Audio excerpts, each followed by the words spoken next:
You ready? Yes. You ready, yes? Yes. Turn the person next to you and tell them what the quantum field is. Would you agree then that the quantum field is an invisible field of information that exists beyond this space and time? Yes or no? Yes. So there's no matter there. There's no particles, there's no people, there's no things, there's objects, there's no places, there isn't even any time. It's an infinite field of eternal blackness, void of anything material. But that's where all possibilities exist. Are you with me still? Yes. So then we could say that it's a field of information of frequency, because all frequency carries information. And just because you can't see something doesn't mean that it doesn't exist. Yes, yes or no? Yes. So then, the moment you take your attention off your body, you become nobody. Yes or no? Yes. The moment you take your attention off of people in your life and your identity, you become no one. Yes? Yes.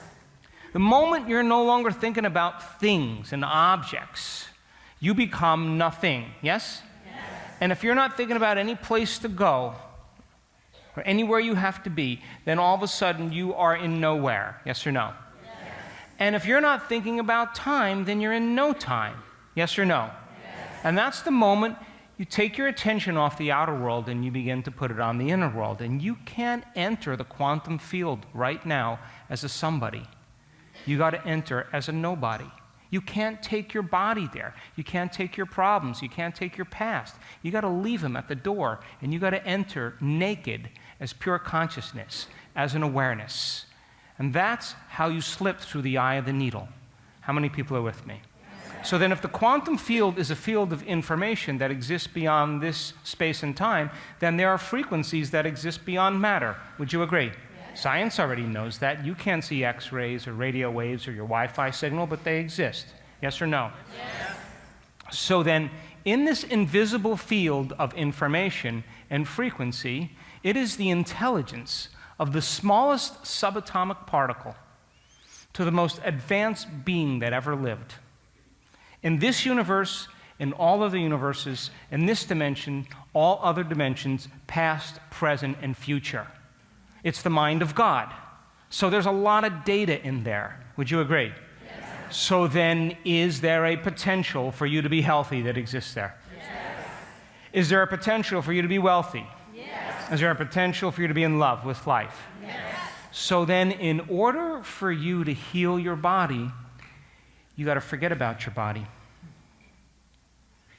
You got to get beyond your body. In order for you to create some new thing in your life, you got to get beyond all the familiar things in your life. Yes or no? Yes. And if you wanted to create a new reality, you would have to forget about the reality that's past, present, that's existing right now. Yes or no? Yes. And if you are going to create something happening in no time, you have to get to no time. Would you agree? And the moment you begin to unfold into that infinite vast space, and you're no longer thinking about any of those things or feeling any of those feelings or demonstrating any of those behaviors, no longer firing the same circuits in your brain that were repetitious, all of a sudden the brain starts connecting to information from the unified field, and it starts becoming more orderly, more consistent, more coherent, more whole. Are you with me still? The autonomic nervous system steps in, raises the energy of the body. And now the body begins to build a field of information. So then when you get to that point where you are nobody, no one, no thing, nowhere, and no time, you're pure consciousness, and your consciousness can merge with a greater consciousness. So then the more whole you feel, the less separation you feel. And the less separation you feel, the more connected you feel to everybody and everyone and everything and everywhere and every time. Isn't that the quantum field? And if there's less separation, there's less space between you and I, less space between you and your future, which means it should happen in a shorter amount of time. How many people are with me?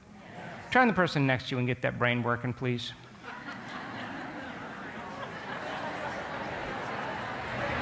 So, if you feel less separation, less duality, less polarity, then you stop creating from lack. Yes or no? So then, the more whole you feel, the more connected you feel to everyone and everything and everywhere, in every place and every time. And you experience less separation, which means you should be able to draw a future to you then. Would you agree? And if you are creating from a realm beyond matter, and you've left this place behind, and you're in that field of information, then you should be able to change your energy. And if you change your energy, and it matches some potential, some energetic field that already exists in the quantum world, then all of a sudden, when you're tuning into that potential, you'll no longer have to drag your body through space and experience it. You are going to collapse time, and space is going to move towards you. The event is going to find you. How many people understand that? Yes. Turn the person next to you and try that one on. Are you with me? So then, here you are in your life, and you're sitting down, and you want to find the sweet spot of the generous present moment.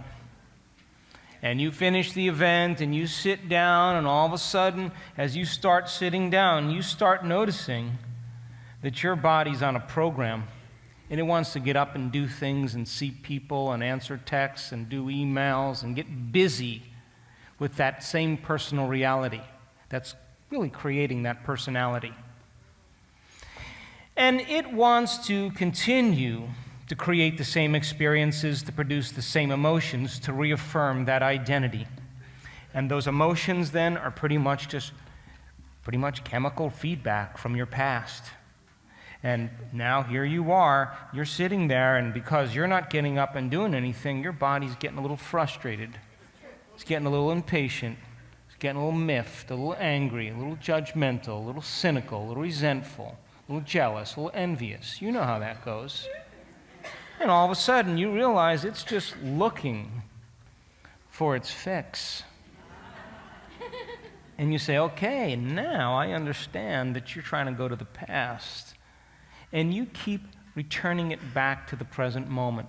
No longer firing, no longer wiring, no longer signaling the same genes in the same way, and no longer investing your energy in the past. And then all of a sudden, you start thinking about that meeting, that appointment, that person at that certain time, and you become aware that you're investing your attention into the known, your energy into that future. And you know your body's going to follow your mind there, and everything's going to stay status quo. And all of a sudden, you decide to no longer fire, no longer wire, no longer emotionally condition the body into that future and signal the same genes in the same way.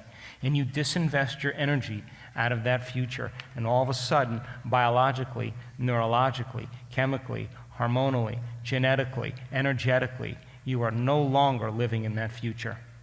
Are you with me still? And now the body, you know, the greatest part of every war is the last battle.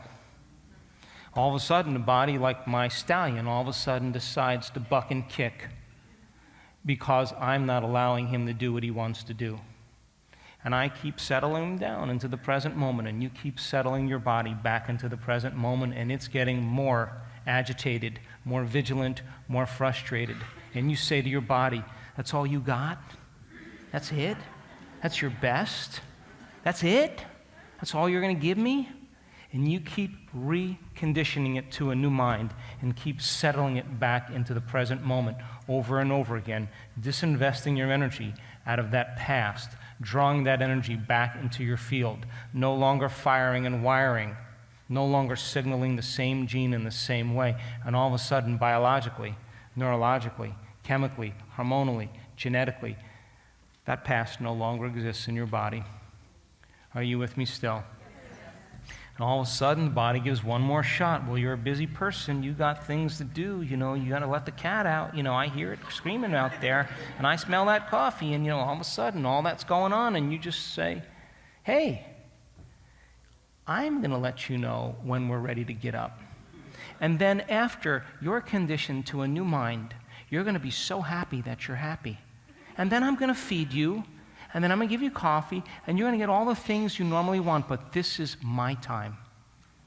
Are you with me still?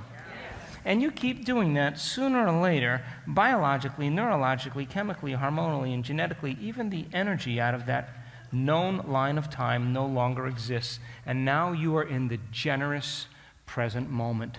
And all of that energy is coming back to you, and you're building a bigger electromagnetic field. And that energy starts to connect to the unified field. Your heart starts getting really coherent. And all of a sudden, you start feeling love for no reason. You're in love with yourself. You're in love with the moment. And that heart is sending signals to the brain, and the brain is sending signals to the heart, and the brain is getting very coherent.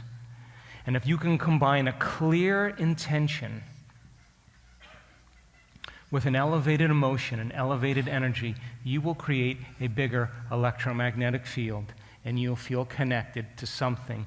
And all that energy is carrying information, and your thought that you lay on that energetic field begins to broadcast a whole new electromagnetic signature. Are you with me still? And you are connected to something greater, and you have merged with your autonomic nervous system, and all of a sudden, it's causing your brain and body to move into order and wholeness. And you start feeling more unified, connected to the unified field. And there's a potential for genius that exists electromagnetically in the quantum field. There's a potential for abundance that exists in the quantum field. There's a potential for a new relationship that exists in the quantum field. There's a potential for a mystical experience that exists in the quantum field. There's a potential for a new opportunity to exist in the quantum field. There's a potential for a new job to exist in the quantum field. All potentials that exist in the quantum field exist as electromagnetic energy. And when you tune your energy into a new potential, and there's a vibrational match between your energy and that potential, and you are creating from a realm beyond space and time where you are more energy and awareness than matter and program. And Einstein said the field is the sole governing agency of the particle. He didn't say the particle was the sole governing agency of the particle. He said the field was. And when you create from that invisible place, and you are more energy than matter, you no longer go anywhere to get what you want. You are the vortex that is drawing the event to you. And get ready, because it's going to come in a way that you never expected. That is the unknown. And it's not going to create the emotions of frustration and jealousy and competition and unworthiness. It's going to create awe and wonder and surprise and joy. And now we're moving from victims to creators.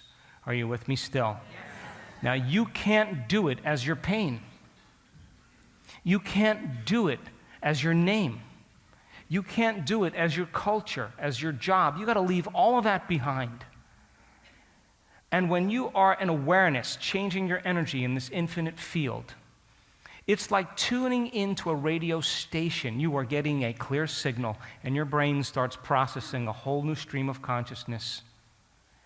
When you marry that clear intention with an elevated emotion and broadcast a whole new electromagnetic signature, and you're able to maintain that energy and not give it to anyone or anything outside of you,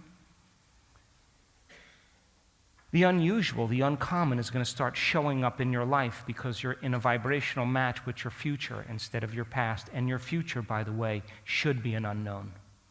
How many people understand? Turn the person next to you and explain that, please. If you continue in this work, we work extensively in creating from fifth-dimensional reality instead of three-dimensional reality, and we have graphics and animations and pictures to show how all that happens. But you have to understand then that it requires you to become pure consciousness, an awareness in that infinite invisible field before you can begin to affect matter.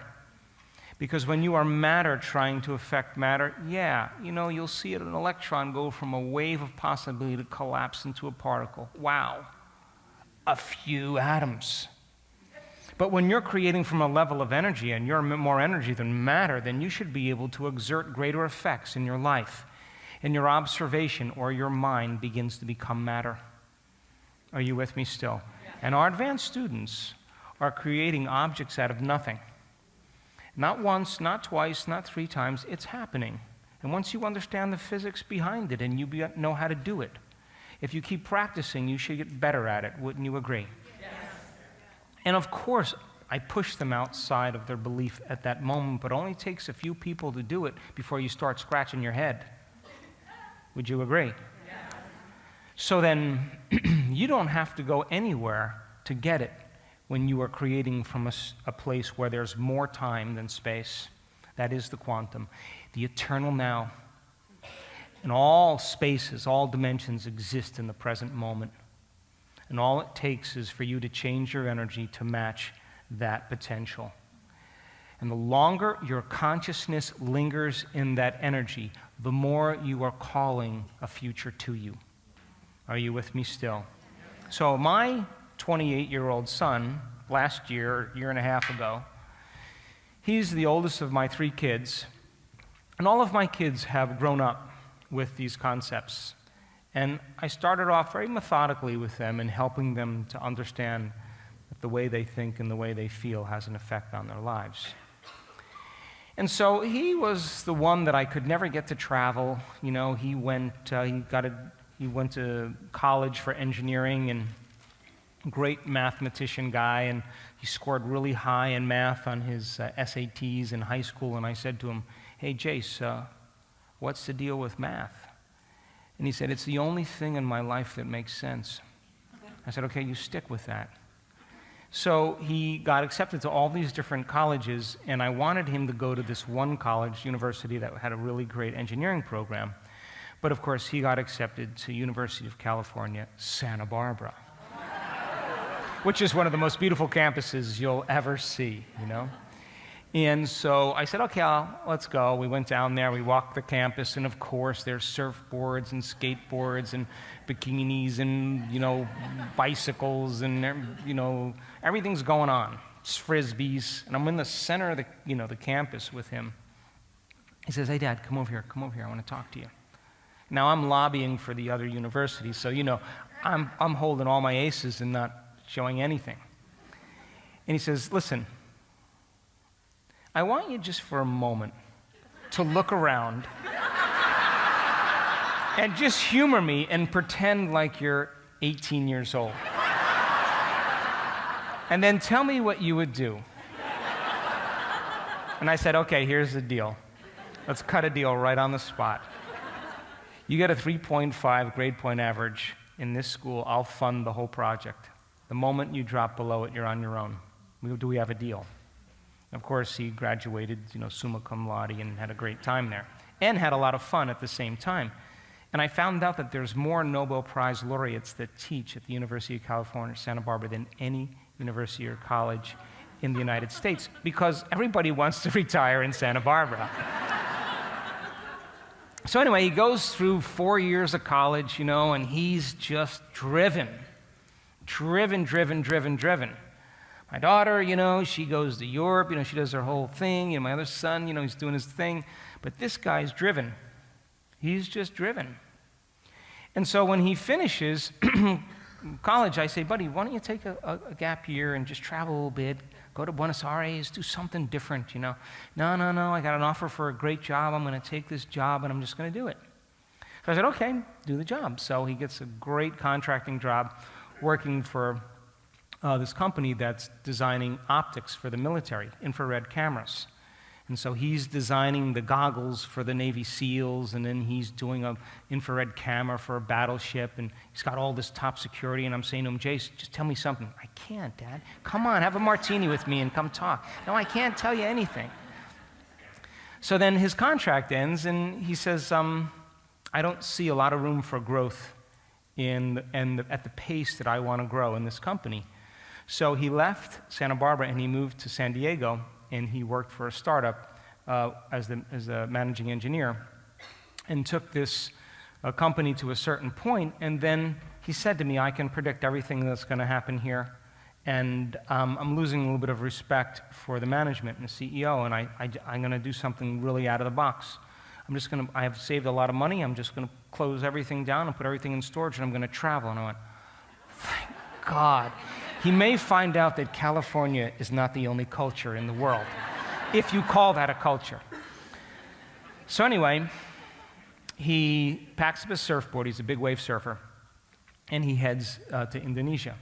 And he goes to all the islands, Borobudur and Java, and he goes to all Sumatra, and he goes to all the different places. And some of the smaller islands, and he lands a job. Someone offers a job to be a surfing instructor, so he does that for a month on this beach, and then he packs up and he goes to Perth, and then after Perth he goes back to Bali, and then from Bali he heads over to Sydney, and then from Sydney he goes to New Zealand, and now he's in love with New Zealand. I mean, he just loves the country. But it's been now like over 5 months, and he's in New Zealand, and he calls me up and he says, hey, Dad, I'm going home really soon in a month or two, and I got to start thinking about what I want to do when I get back there. And I said, okay, what do you want to work on? He says, well, I want to create a new job. And I said, okay, I want you to take out a pen right now and write the letter J down. And that J is going to represent a job for you. That's the symbol that you're going to associate with the job. Are you with me still? Yes. And then I say, now, let's get clear on the type of job you want, Jace, specifically. And he says, I want to make the same amount of money that I was making or more. I want to work for myself and have my own company, and I want to contracts for 6 months to a year. Are you with me still? I want to work from anywhere in the world.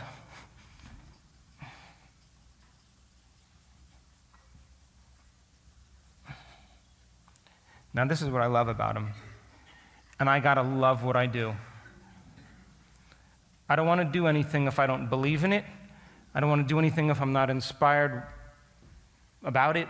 I got to have a reason to wake up in the morning.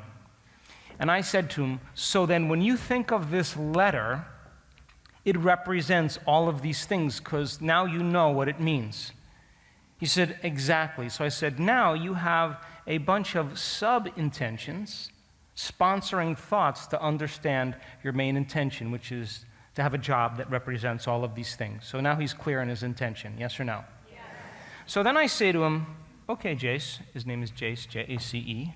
I say, Jace, okay, I want you to write down some of the emotions you will feel when it happens. And he says, empowered,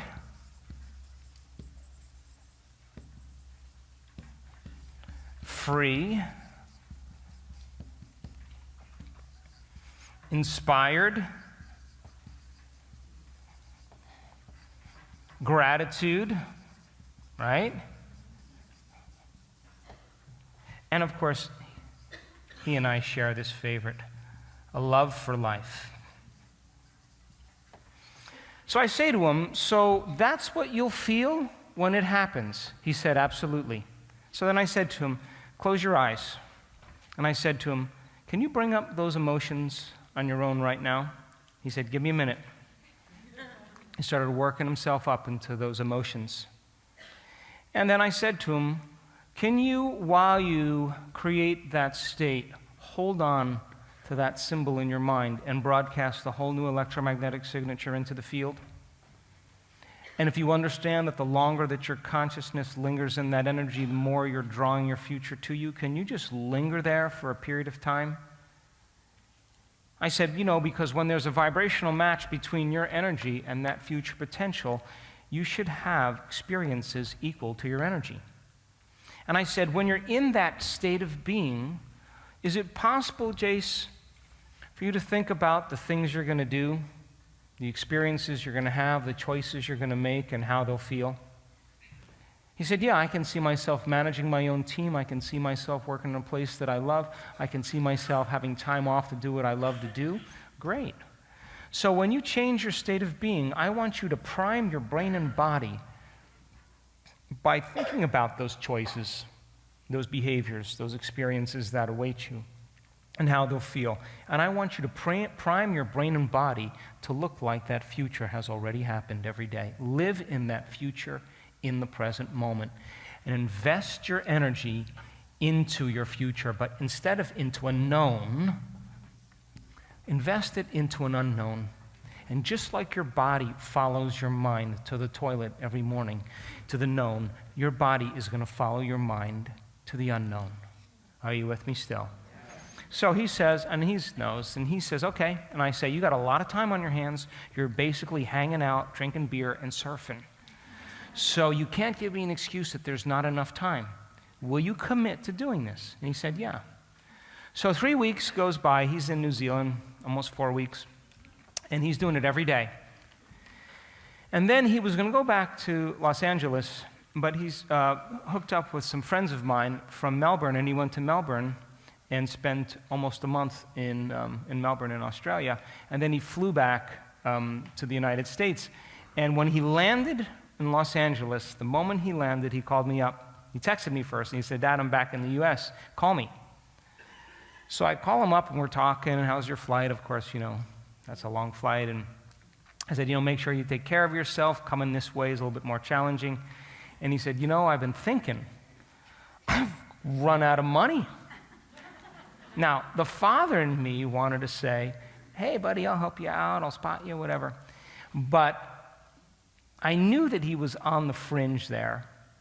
And I said, this is a great time for you to get serious and create. Let me know what happens. Chink.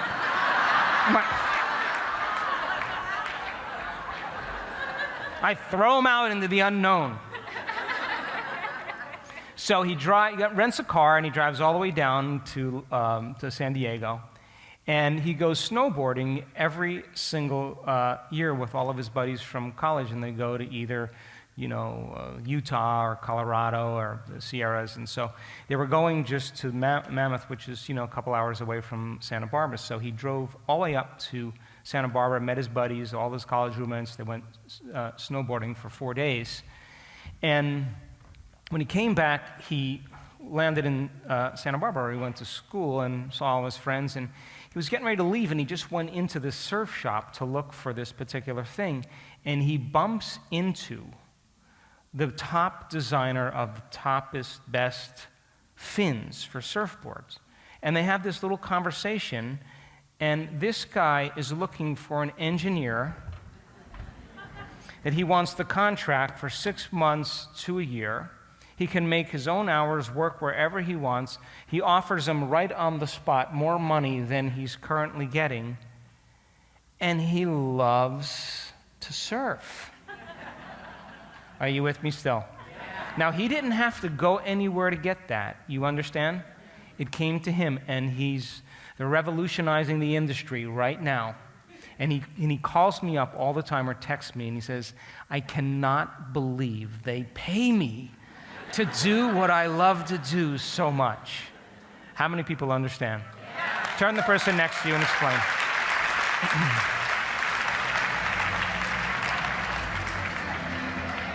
How'd he do it? Explain it. How many people are understanding what I'm talking about?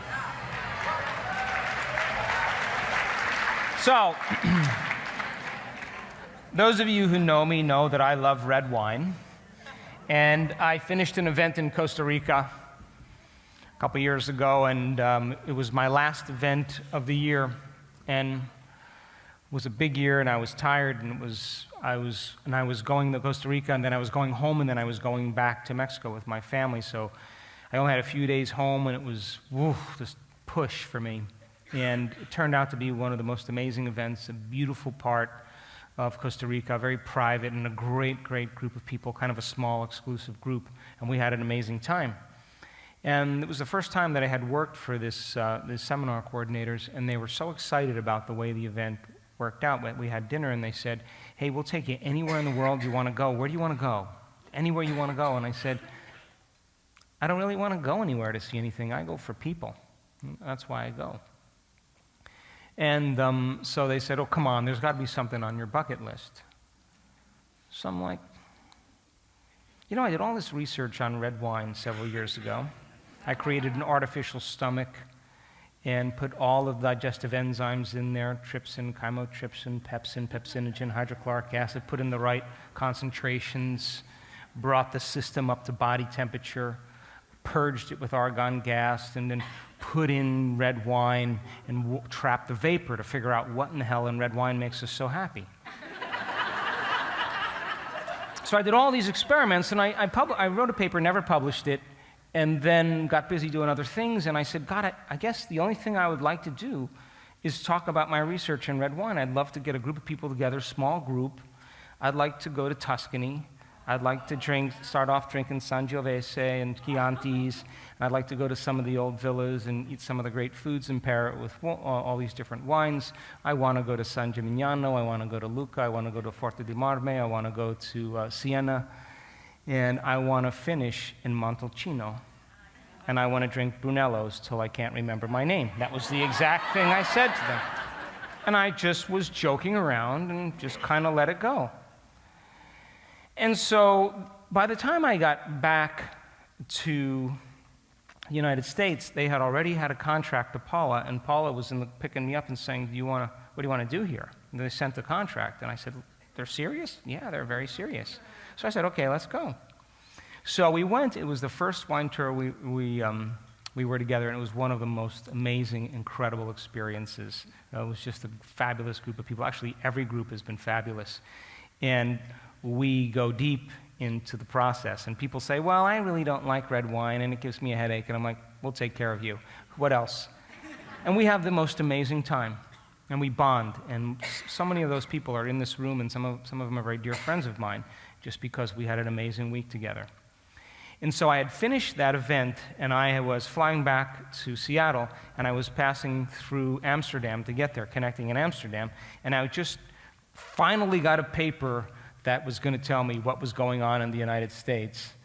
And I sat down on my plane seat, and I was opening my paper up like this, and as I was opening my paper, this woman was kind of walking by, and she goes, Dr. Joe! I'm like, hi, how's it going? She's great, I've been following your work, and, she starts talking to me, and she goes, what are you doing in Europe? I said, oh, I was leading a wine tour in Tuscany. And she said, you know that my family owns one of the oldest vineyards in Abruzzi, in that region. And I said, really? And she said, yeah. And she takes out her iPad, and she starts showing me these beautiful, beautiful grounds and beautiful villas, award-winning wines. And the flight attendant comes over and says, hey, you're blocking everything, go sit down. And then she goes, sits down, and then we take off. She comes back up, and she said, look, are you going to have any time to come to my vineyard while you're in Italy? Because I know you're going to be there a few times. And I said, yeah, I could come to your villa and taste some wine. I have 4 days between these two events. And she whips out her card and she hands it to me. And I look at the card kind of briefly. I stick it in my pocket, and then she goes to sit down. And then I'm on the flight. It's 9.5 hours, and I'm laying down, I'm sitting up, and I'm reading, and I'm getting up. And I must have, when I pulled my cell phone out of my pocket, I must have pulled a card out of my pocket. Are you with me? So I get in the car with Paul, and I said, God, I might go, do I have time between these events to stop and go here? And, we're talking about it. And she goes, yeah, and I reach in my pocket for the card. It's not there. So I think, surely there must be a potential in the quantum field where that card can come back to me. Are you with me still? So I write the letter W down for wine with a little C for a card. But I know that W represents going to that vineyard in Abruzzi, yes? I know that I want to drink really good wine, yes? I know that if I do this properly, the card should find me. Are you with me still? And, of course, drinking really great wine and being in the right environment and being present in the moment creates some really great memories, yes? So that's what that represented to me. Now, what would be some of the emotions, don't you say it, that I would be feeling when that future occurs? Would I be joyful? Would I feel awe if it found me? Would I have a love for life? And of course, would I feel worthy to receive? Yes? So I think I'm not going to do this when I'm working in my meditation for my own personal change, but I'm on an airplane all the time. And here's the promise I made to myself. I am going to, from the time they say, well, shut your cell phones off and everything, instead of just doing nothing, I'm going to begin to raise my energy. And I'm going to bring up this letter, and I'm going to remember what that letter represents. And then, when I hold that intention in my mind, I am going to experience that emotion and teach my body what that future is going to feel like in the present moment, and tune in to that potential called having that wine experience because the card found me. Are you with me still? So I did it, I do a lot of connecting flights, so I do it when we take off all the time, over and over again, over and over again, over and over again. I don't know how many times I did it, but I just kept doing it because it was time to do it. And I wanted to see if it would work. So last year, we were doing an event in Lake Garda, Italy, in the northern part of Italy, north of Verona. And we were just there, as a matter of fact, in this beautiful place by the lake. And this event in Italy had 750 people, and it had sold out like 4 months before we got there. And so there were no rooms in the hotel, and for anybody else, they were oversold. And we would present a progressive workshop, and in the evenings, I'd take the staff out to dinner, and we'd go to one of the nice restaurants along the lake. And so we were coming back from dinner one evening, and as I was walking in the lobby, I walked through the door, and all of a sudden, I hear somebody yelling, "Dr. Joe, Dr. Joe, Dr. Joe, Dr. Joe, Dr. Joe," and I look up, and here comes this lady to me. The same lady that was on the plane. And I say to her, "Oh my God, you're at my event." And she says, "No. My company was hired at the wine festival in Verona. And I live all the way down in Abruzzi, and they got this room for me. They booked it almost a year ago. I'm the only person in this hotel that's not doing your event." And she said, "The festival's only, 20 minutes from here, and they're featuring my wine." And I looked at Andrew, and I looked at Paula, and they're wondering what the hell's going on. And I say, "You got a card?" I said, "Give me 2 of them." How many people understand? Turn the person next to you and explain. Does the potential for a mystical experience exist in the quantum field for you? Does it exist as a possibility? Yes? Does the potential for a vacation exist in the quantum field? Yes? Does the potential exist for a healing in the quantum field? Yes? Does that exist as a possibility? Yes? So then you can't feel like a victim to do this. You can't suffer, because that's a different vibrational match to your future. That's a vibrational match to your past. Are you with me still? So take out a piece of paper. And I want you to think about a potential you wanted to tune into or want to tune into in the quantum field that already exists. And write the letter down to represent that letter, that experience. Like J for job, V for vacation, R for relationship, L for love, F for freedom, M for mystical experience, L for lucid dream, I don't know. S for synchronicity. H for health, or H for healing, W for wholeness. Come on, pick something that would be fun Pick a lucid dream or a mystical experience that's going to rock your world and change you forever, and you could never go back to being the same person ever again because now you know too much. How about that? So write down mystical experience and then list those things that represent a mystical experience to you.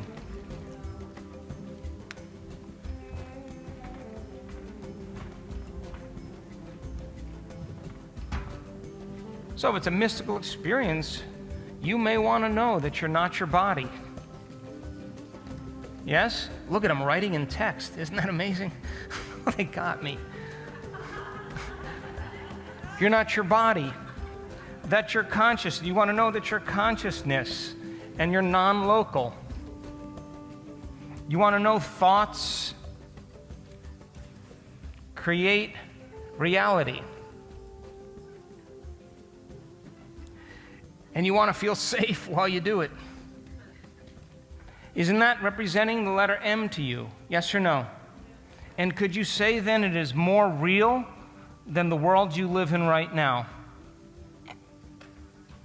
That represents the letter M.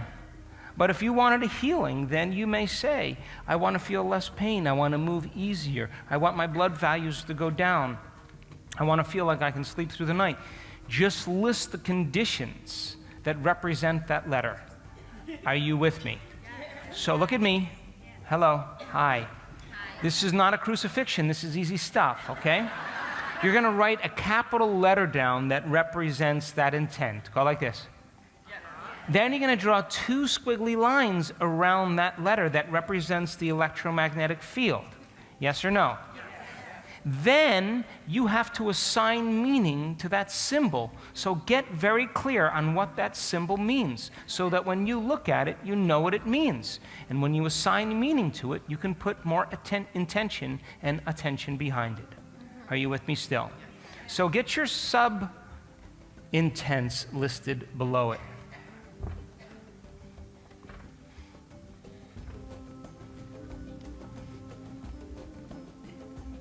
Some people say, I want a new job, I want $40,000 more, I want to have benefits, I want to travel, I want stocks, I want to lead a team, I want to be the leader, I want my retirement. They just list what it is, and of course then it comes, and then they say, should I take it?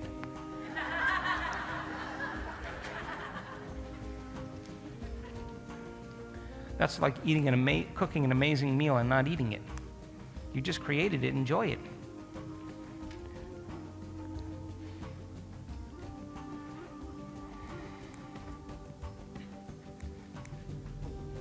Now, bear in mind, if you want a mystical experience, it's not going to come on your terms. It's going to come on very unknown terms, and it may scare you. So you may want to write safe. So they come and get me. Oh my God, the guy thinks he's dying. He's traveling down the tunnel. I'm dying. No, you're having an unknown experience. I know when I did this, I wanted to have an unknown experience, a mystical experience. I would wake up every morning at 4 in the morning and go sit out. I'd sit up past where my body wanted to lay down. I'd just sit up, and I'd keep working with my energy.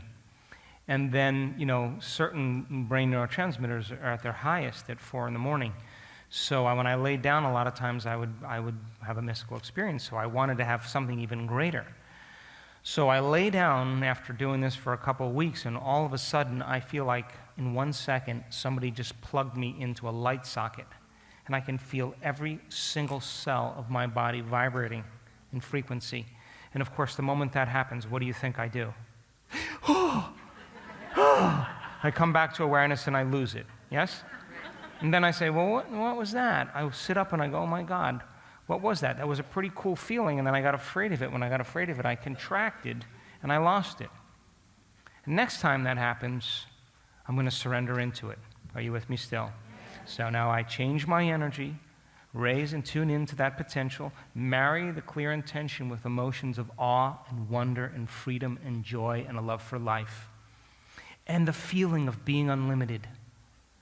So then I do it again, but now as I'm in that state of being, I begin to think about what I'm going to do when that vibrational sensation comes on, and I'm going to relax. I'm just going to keep reviewing that I'm going to relax. I don't know what's going to happen. I'm going to relax and surrender. And all of a sudden, a few days later, I lay down, here comes this vibrational sensation. The moment it comes, what do you think I do? I surrender right into it. I relax and let go, and whoosh, I come right out of my body. Like this. And I'm thrilled, and I'm experiencing that I'm not my body. But the problem is that I'm conditioned into believing that I am my body. So the moment I look at my body laying down there, I go, oh, that's me. And the moment I say that, what do you think I wind up? Then I sit up and I go, what the hell just happened? All right, let's review it. The vibrational sensation came on. You didn't contract, you relaxed into it. The moment you relaxed into it, you came out of your body. You were consciousness, dude. But then when you looked at your body, you thought you were your body, and because it's a thought world, the moment you thought that was you, you were back there because that's where your attention was and that's where your energy followed. Well, the next time that happens, I'm looking the other way. So like 2 weeks, 3 weeks goes by and nothing's happening for me. Of course, you know why? Because I'm trying now to recreate it the same way it happened the last time. And so I went out to chop wood one Saturday afternoon, and I must have chopped a cord of wood. I was just focused, and I was just letting energy go, and I was just chopping. And I was exhausted. It was a cold winter afternoon, and I came inside, and the fire was going, and there was a nice sheepskin, and I just laid on my back like this, and I looked up at the ceiling, and I thought, well, if my attention is on the ceiling, my energy's on the ceiling. And I was just relaxed enough between wakefulness and sleep that I slipped right out of my body, and all of a sudden, here comes that vibrational sensation, and I surrender into it, and I disconnect from my body or wake up in another body. And all of a sudden, I'm looking down at my body, and the moment I see it, I know better, and I come down, and I start moving towards the wall. You with me still? And my attention is on the wall, and as I'm moving towards the wall, I think, I'm getting kind of far away from my body. The moment I do that, what do you think I wind up? I sit up, and I'm frustrated, and I go, what just happened? All right. You surrendered, consciousness is non-local, you felt the vibrational sensation, you came right out of your body. When you're up out of your body, you were moving away from your body, and then you thought you were moving too far away from your body. Hey, you're in a non-local realm. Consciousness is non-local. Wherever you think you are, you are. Your body's a thought away. There is no separation between objects and things here. Rethink this. So I start thinking about it over and over again, thinking about it. Well, next time that happens, I'm going right through the wall. Are you with me? So then here we go. I'm up at 4 in the morning. I want my mystical experience more than my sleep. I want the unknown more than my comfort in the known. I want to be non-local more than I want to be local. And that's just my passion at the time. And yeah, I was tired when I woke up, but I just dragged my body and sat it down. And a couple days later, here comes that vibrational sensation, and now it's becoming familiar to me. I'm friends with it. I know when it comes, I know exactly what's going to happen. And I relax even more and trust it even more. And boom, the next thing you know, I come to my awareness, and I'm between 2 cucumbers in the refrigerator. And I am tripping out like I couldn't get it. It was crazy. So I wasn't planning that, but it took me a while to figure out where I was. I got to tell you that. And then, of course, I'm working on it every day, changing my energy, rehearsing in my mind. The vibrational sensation comes on. You surrender into it. When you surrender into it, you're going to come out. When you come out, just relax. Consciousness is non-local. You don't need to look at your body. Move away from it. And then, of course, here it all comes, and that's exactly what happens. I come out of my body. I slow myself down. I relax. I get in the present moment, and I start moving away from my body, and I get right up to the wall. Remember, I said I was going to go through the wall. And then I think, I wonder if I can go through the wall. The moment I think that, what happens? Why? Because I still think my body, I'm vibrating at a much faster speed than the wall. I should be able to go right through it. Do you understand? Here I am back in my body, and now I'm frustrated again. But does it ever end? No, because I'm always asking, what piece of knowledge or information can I apply in this experience to evolve my experience to wisdom, to prove to myself the truth of it? You with me still? So here comes the vibrational sensation. I surrender into it. I come right out of my body. I know not to look. I pick a point. I move right up to the wall. And then I think, maybe I'll go through the double pane windows. And then I start moving through the double pane windows, and I think, what if I get stuck? And then I'm like, back in my body. So then I'm thinking, you can't think those thoughts when you're doing that. So here comes the vibrational sensation. I'm practicing it. I'm not really caring what anybody thinks of me. I don't really care, what's going on in the world. This is my world. I'm more interested in this than anything else. You understand? And now the experiences I'm looking forward to, so I'm anticipating the unknown, the unexpected. And I'm waking up at 4 a.m. because I'm excited to do it. And all of a sudden the observer's saying, "You're excited to come see me?" It's like a teenager showing up at your house with a bad attitude. You're entering the house of the divine within you. And if you're showing up for your meditation like, "Oh God, I gotta meditate today," it's going, "Okay, still love you, but you're gonna have to work harder to get to me because you gotta raise your energy." So then I come right out of my body, vibrational sensation happens. I pick that point and I just focus on the other side and I go right through to the other side. And when I go through the other side, I expect to see my backyard, and of course that's not the quantum. I see this huge white mansion with this big circular black driveway and all these people with black top hats and coaches and women dressed in these big dresses, and I am a stagecoach rider. I'm the person who carries people around in Hyde Park, and I have this frozen leg that doesn't bend, and I'm moving a lot of royalty and a lot of people all around the park, important people, and they're asking me questions about life. And I'm half African and I'm half white. And on some way, they just really were comfortable with me. And the first time I went to Hyde Park, I had such incredible chills because I knew that I was there. Now, here's the cool part. I lived an entire lifetime, and when I came back, it was only 15 minutes. So then, how far does this go? Is there ever an end to the unknown? Turn to the person next to you and explain. You have that letter written down? Yes. You have your sub-intentions underneath it? Yes. Now, on the opposite side of the paper or underneath that listed set of intentions, what emotions will you feel when it happens? In other words, can you teach your body emotionally what that future is going to feel like now?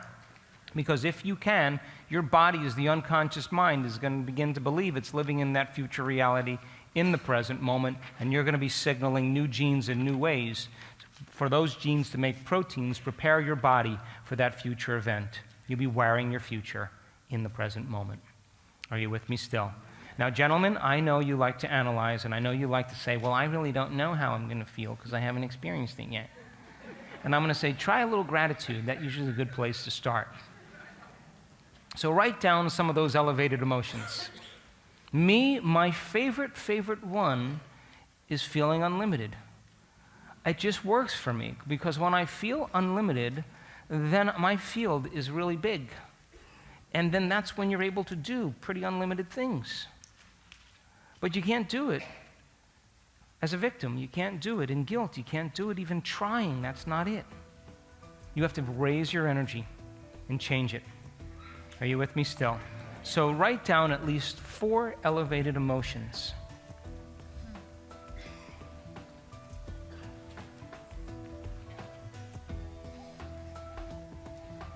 Inspired, magnificent, divine, worthy, the love for life, the joy for existence, the freedom of expression,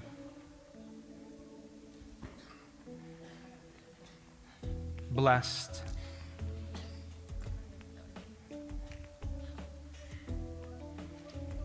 appreciation,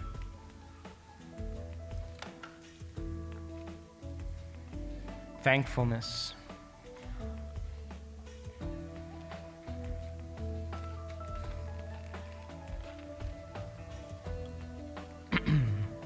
now, take a moment, sit up straight and close your eyes just for a second.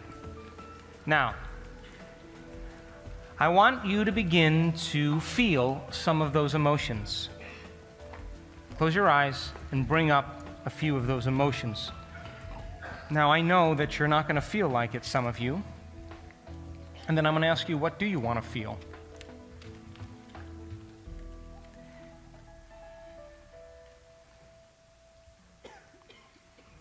Allow your body to begin to become familiar with that emotion.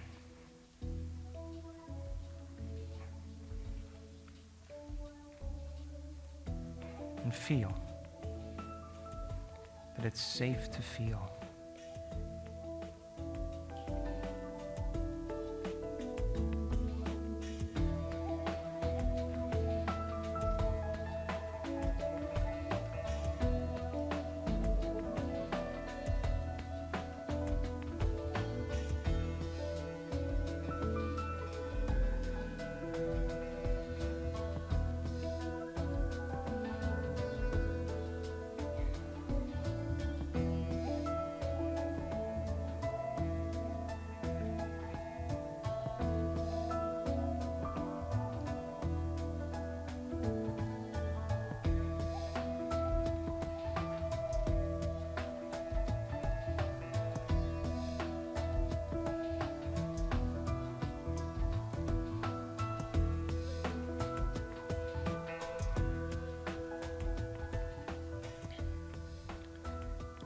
Great. Now open your eyes.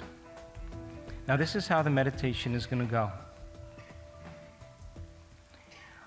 Music's going to start, and then I'm going to instruct you to become nobody, no one, no thing, nowhere, and no time. Are you with me?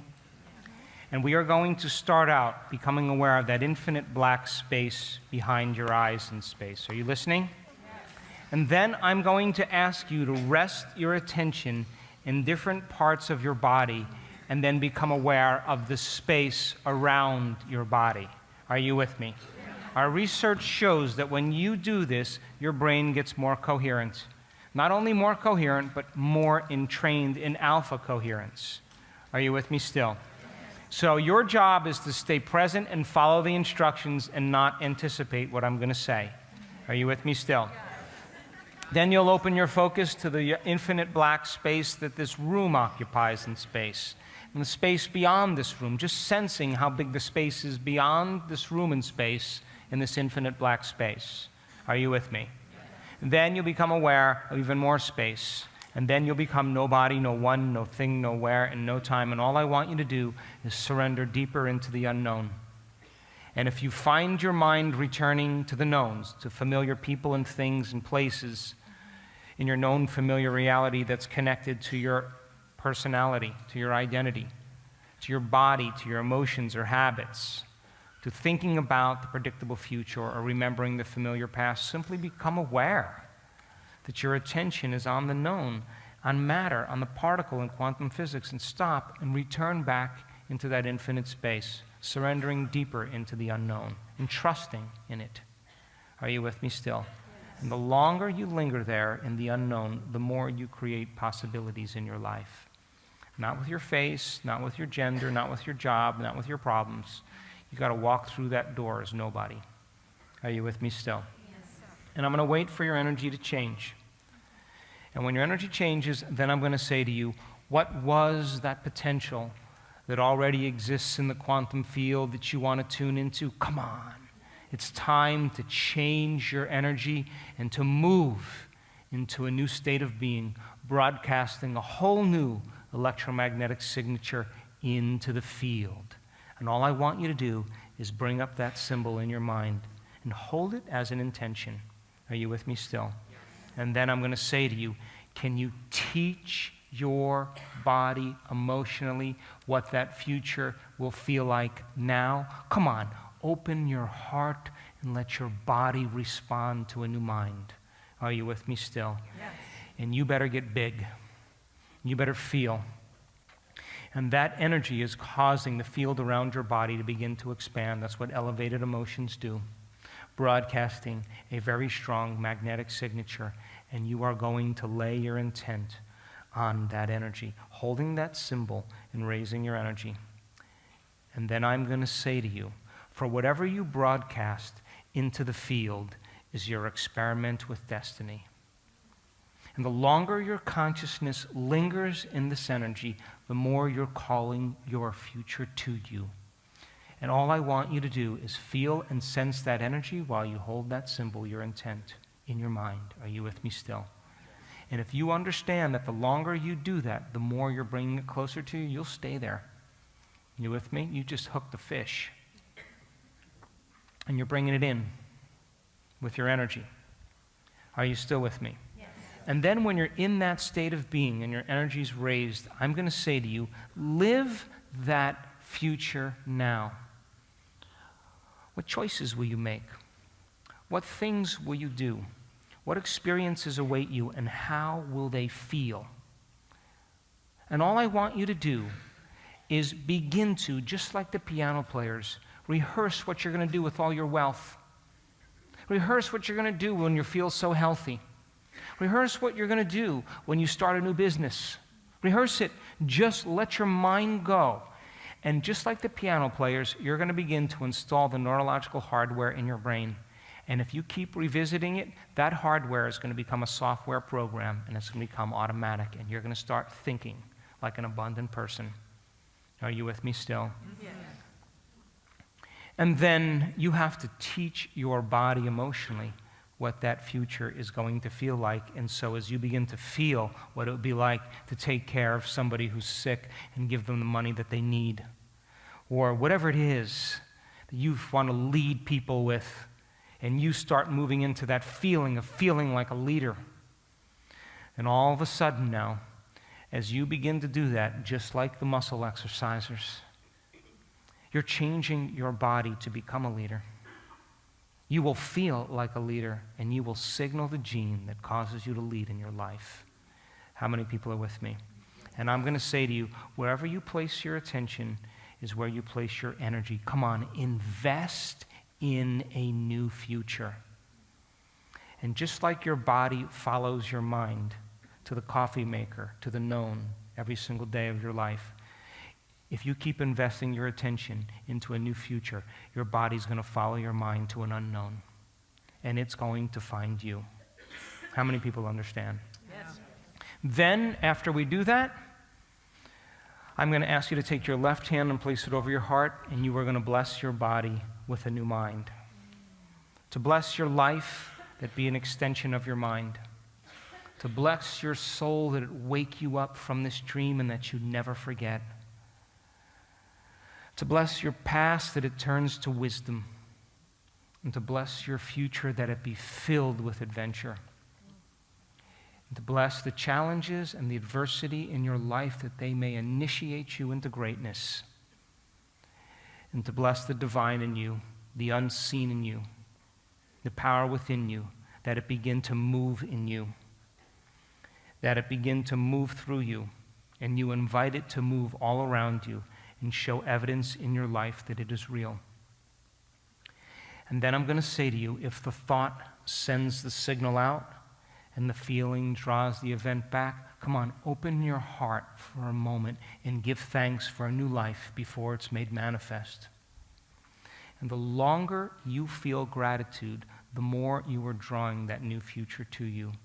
For the emotional signature of gratitude means it has already happened. Gratitude is the ultimate state of receivership. And we do not pray in this work to have our prayers answered. We get up as if our prayers are already answered. That's the state of being. How many people understand? And then we'll take a break, and then you'll come back and I'll show you a little of the research. How's that sound? Turn the person next to you and say goodbye to them, because you are coming back as somebody else. If your body gives you trouble, master it. That is why you are here. Are you with me still? Overcoming, overcoming, overcoming, overcoming until you become something else. That's the journey. Are you with me still? Yes. So can you give me your best? Yes. Your absolute best? Yes. All right, here we go. Sit up. Cell phones off. Eyes closed. Watches off.